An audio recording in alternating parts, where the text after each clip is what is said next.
The sky over Redemption Creek had turned the color of a fresh bruise. For 3 days the summer sun had been a merciless hammer, baking the cracked earth until it begged for mercy. Then the heavens had opened, not with mercy, but with fury. The creek, normally a docile ribbon of silver, had swollen into a brown, churning monster, and it had devoured the town whole.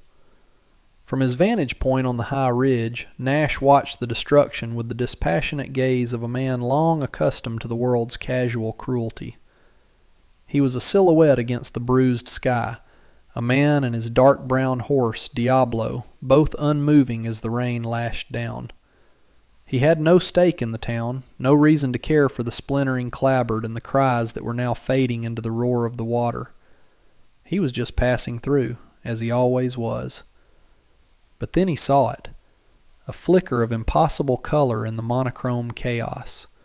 A pale, delicate pink snagged on the peak of a submerged saloon roof. He narrowed his eyes, his focus sharpening like a honed blade.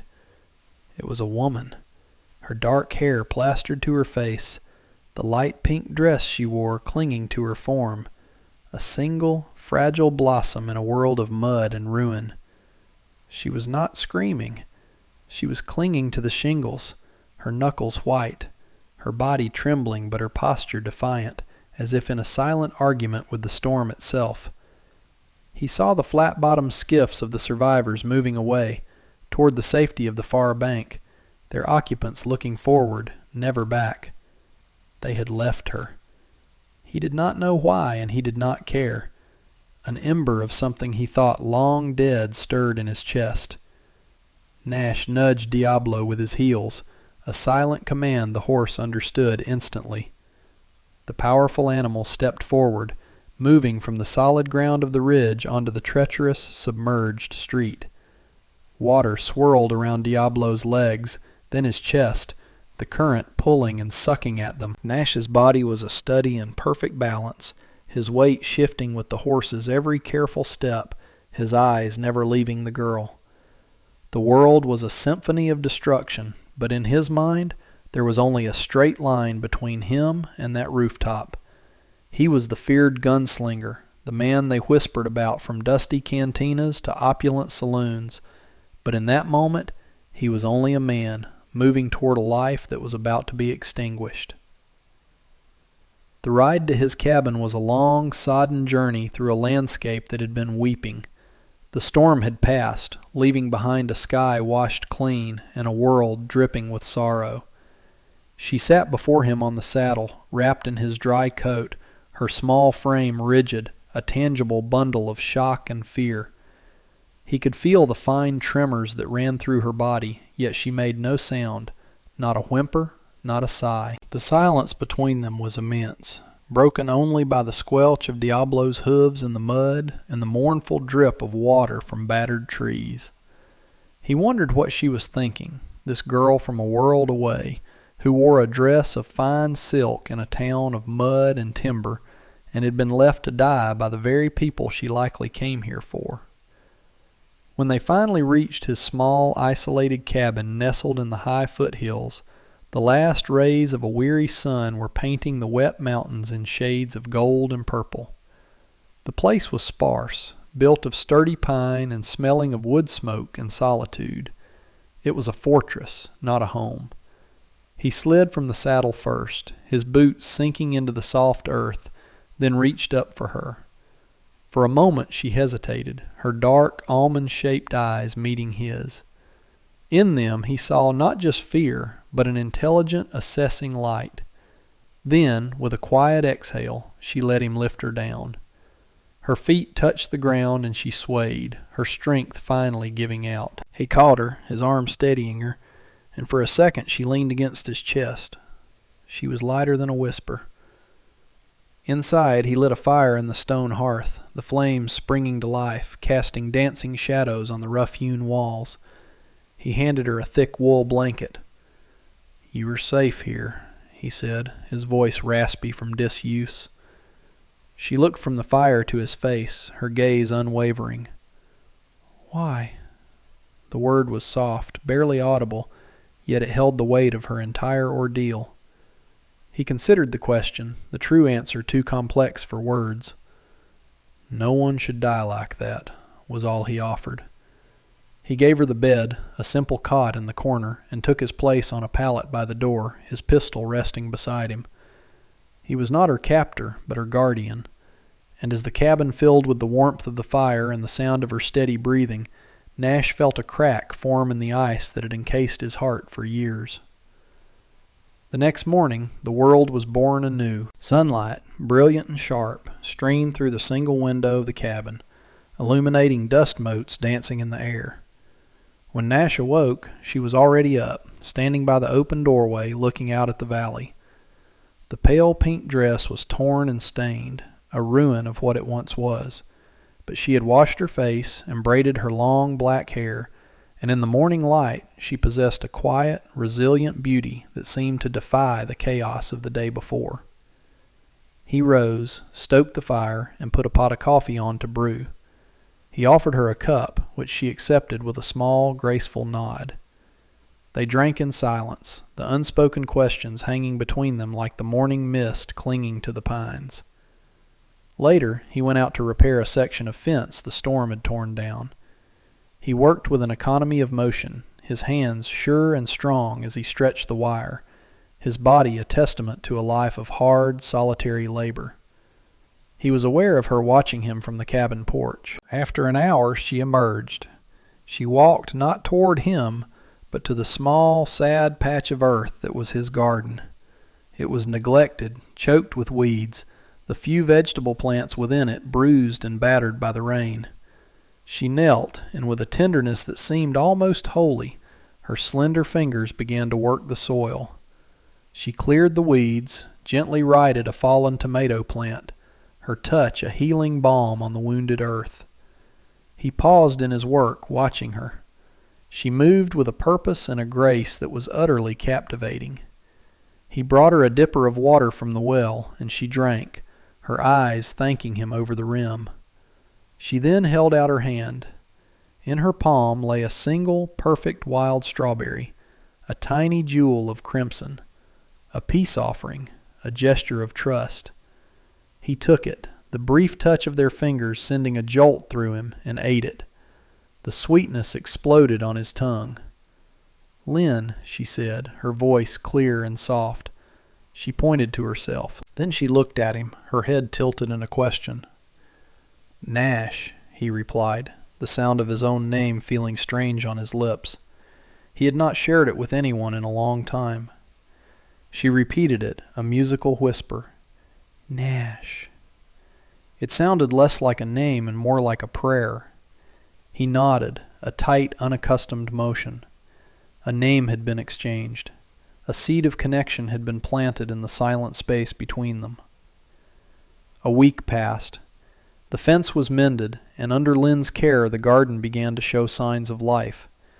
But their supplies were dwindling. The journey to Blackwood, the nearest town untouched by the flood, was unavoidable.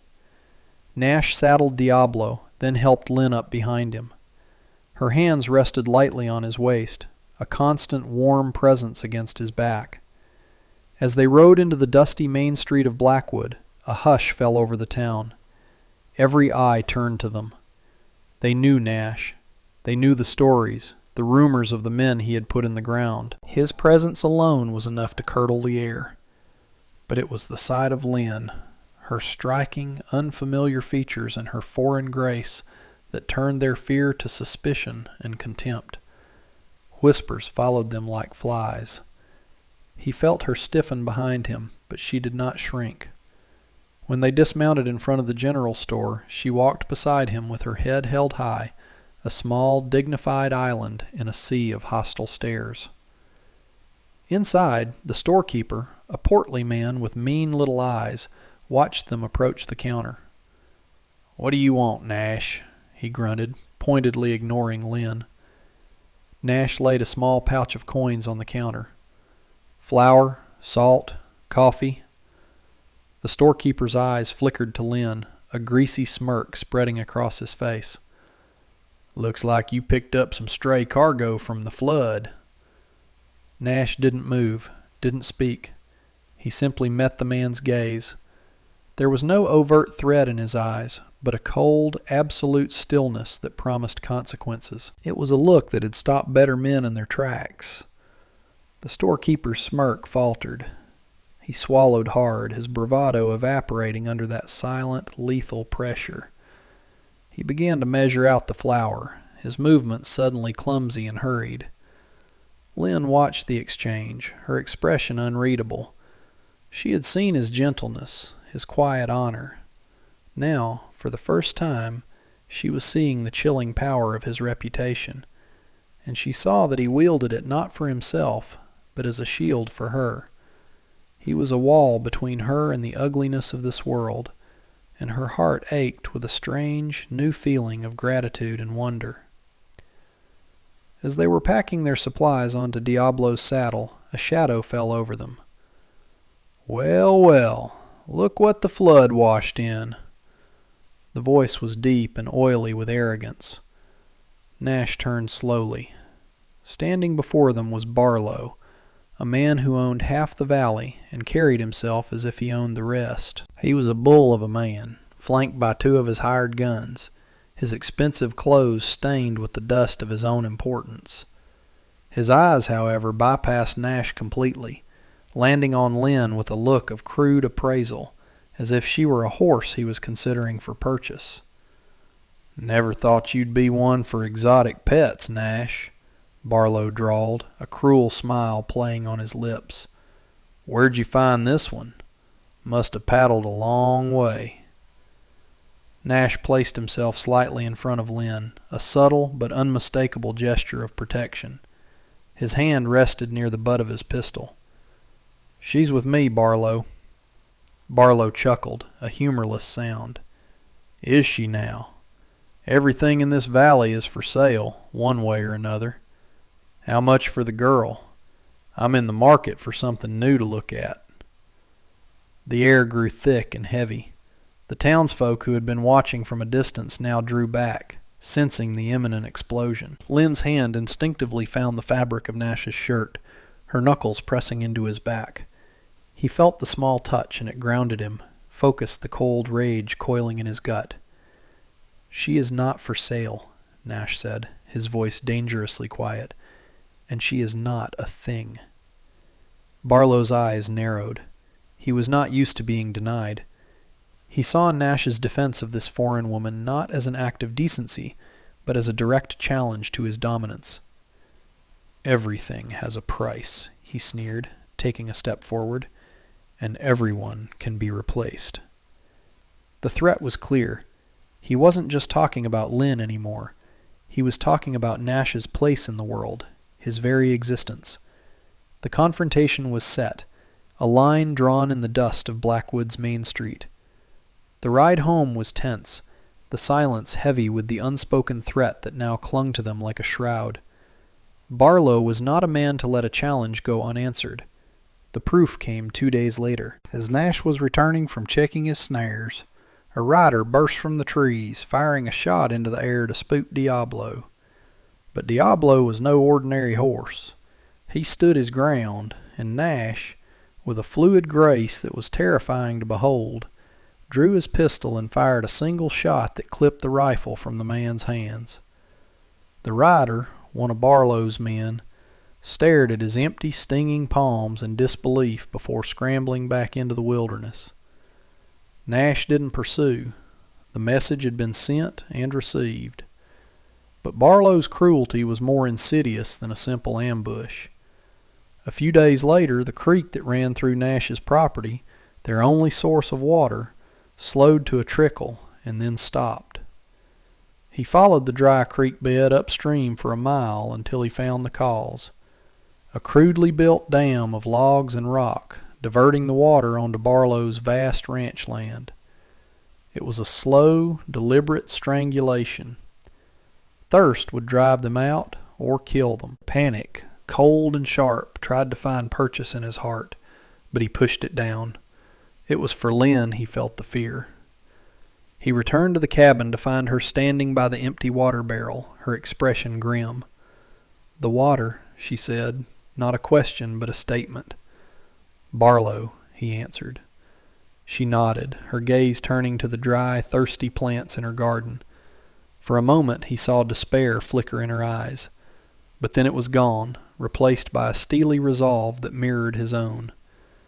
That evening she showed him how to find water where there was none, collecting morning dew from broad leaves, finding dampness deep under shaded rocks.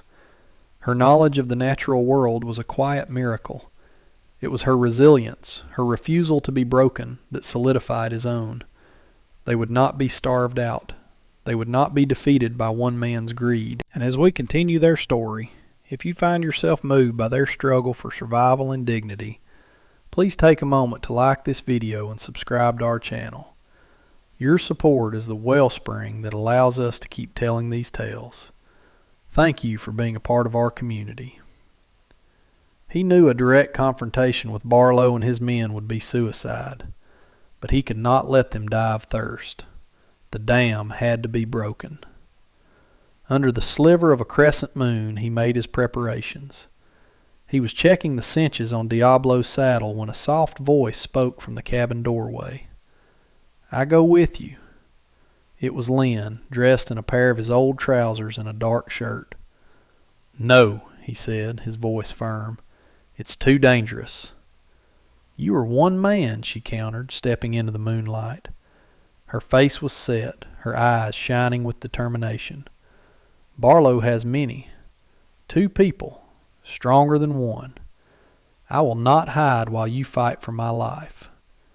He looked at her, truly looked at her. She was not the fragile girl he had pulled from the flood. She was a warrior in her own right, with a spirit as unyielding as the mountains around them. Arguing would be a waste of breath. He simply nodded, and a flicker of a smile touched her lips. They rode together, 2 silent shadows moving through the night. When they reached the dam, they tethered the horse and crept forward.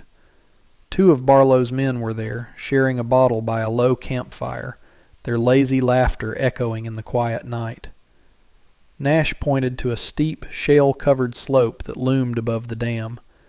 He whispered his plan to Lynn, a desperate gamble that relied on timing and nerve. She listened, her eyes wide but steady, and nodded her understanding. While Nash created a diversion on the far side of the camp, drawing the guards away from the dam, Lynn scrambled up the treacherous slope. Her movements were swift and silent, like a mountain cat. She reached the precarious ledge Nash had indicated, a place where the shale was loosest. Below, Nash engaged the 2 men, not with gunfire, but with shadows and sound, a ghost in the darkness leading them on a chase. At his signal, a low whistle like a night bird, Lynn put her shoulder to a large, unstable boulder. With a strength born of desperation, she pushed. It teetered, then fell, starting a cascade. An avalanche of rock and shale poured down the slope, not onto the men, but directly onto the makeshift dam. The structure groaned, splintered, and then burst apart with a deafening roar. A wall of liberated water surged down the creek bed, a triumphant, living thing. In the ensuing chaos, Nash grabbed Lynn and they disappeared back into the night, leaving Barlo's men staring at the wreckage of their master's cruel plan.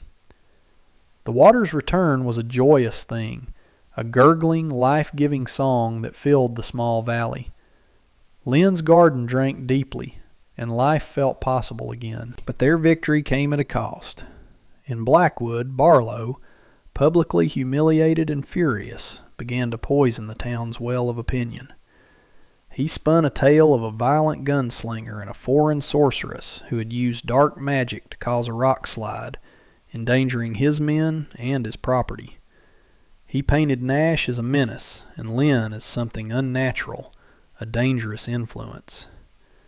Fear was a potent poison, and some of the townsfolk drank it down eagerly. The whispers that had once followed them now became open accusations. "Troublemaker," they muttered as Nash bought supplies. "Witch," they hissed at Lynn, pulling their children away as if she were a disease. The isolation that had once been Nash's choice now became a prison forged by others. They were pariahs, their small cabin the only place they were not judged or hated. But something unexpected happened in the crucible of that shared hardship. The more the world pushed them away, the closer they drew to each other. Their silences became more profound, filled with a perfect, unspoken understanding. Their brief conversations took on a new depth. The cabin, once a shelter of solitude for one, slowly transformed into a sanctuary for two. One evening, the town's doctor, a weary but decent man named Alistair, rode out to their cabin. Nash met him on the porch, his hand resting on his gun. "I'm not here for trouble, son," Alistair said, raising his hands. "Just came to see if the lady is all right. Heard what Barlo's been saying. Don't believe a word of it." He had seen the quiet dignity with which Lynn carried herself, and he had not forgotten the time Nash had, without a word, tracked and brought back his lost medical bag. In a town consumed by fear, one man chose reason. It was a small crack of light in a wall of darkness, but it was enough to give them a sliver of hope. The nights grew cooler, a hint of autumn chasing the memory of the brutal summer. The fire in the hearth burned brighter, a warm golden heart in the center of their small world. One evening they sat before it, the day's work done. The silence in the cabin was no longer a void, but a vessel filled with everything they could not say. He watched the firelight play across her face, illuminating the strength in the line of her jaw, the intelligence in her dark eyes, the softness of her lips. He had pulled her from a flood, but she had saved him from a drought of the soul. He had to speak the truth that had taken root in his heart, even if the words felt clumsy and foreign on his tongue. "I was alone," he began, the admission a heavy stone lifted from his chest. "For a long time. I thought it was how I was meant to be." Lynn turned her gaze from the flames to him. She did not speak, but her eyes invited him to continue. "The silence in this cabin, it was just emptiness.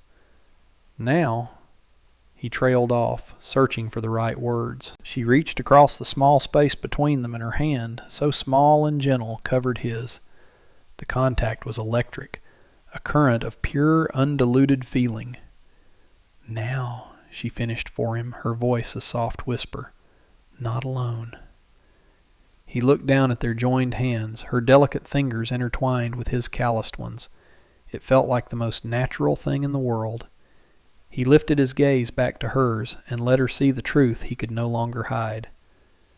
"This is your home, Lynn," he said, his voice thick with emotion. "If you will have it, if you will have me." Tears welled in her eyes, shining like diamonds in the firelight, but they were not tears of sorrow. A slow, beautiful smile spread across her face, transforming her. "My home," she said, her voice trembling slightly, "is with you, Nash." He brought her hand to his lips and kissed her knuckles, a gesture of reverence, a silent vow. The emptiness was gone. The silence was filled with love. Their wedding was not an affair for the town. It was a private declaration, witnessed only by the ancient mountains and a sky the color of forget-me-nots. Dr. Alistair officiated, his voice steady and kind as he read from a worn book, and the town blacksmith, a quiet man who respected deeds over words, stood as Nash's witness. Lynn wore a simple dress of deep blue, the color of twilight, which she had sewn herself. She carried a small bouquet of wildflowers she had gathered from the meadow behind the cabin. Nash, in a clean shirt, stood taller than he ever had before, his eyes never leaving her face. When they spoke their vows, they were simple, direct promises, spoken not to the heavens, but to each other. It was a union forged not in a church, but in flood and fire, in shared hardship and silent understanding. Barlo, his influence diminished after his petty cruelty was revealed for what it was a grumbling but toothless threat. The decent people of Blackwood, led by the doctor and the blacksmith, had turned their backs on his hatred. They did not embrace Nash and Lynn, not yet, but they offered a quiet, grudging respect, an acknowledgment of the bond that had weathered the storm of their prejudice. The final image of their story is not of a grand celebration, but of a quiet evening some months later. They stand on the porch of their cabin, watching the sun set behind the mountains, painting the sky in strokes of fiery orange and soft pink. The garden is thriving, a testament to Lynn's patient care. Nash's arm is around her shoulder, a comfortable, protective weight. Her head rests against his chest.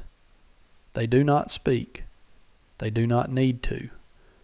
They are watching the day end, secure in the knowledge that tomorrow will bring a new dawn, one they will face together. They had found each other in the ruins of a broken world and had built a new one, a world for two, on a foundation of courage, acceptance, and a love as quiet and as powerful as the mountains themselves.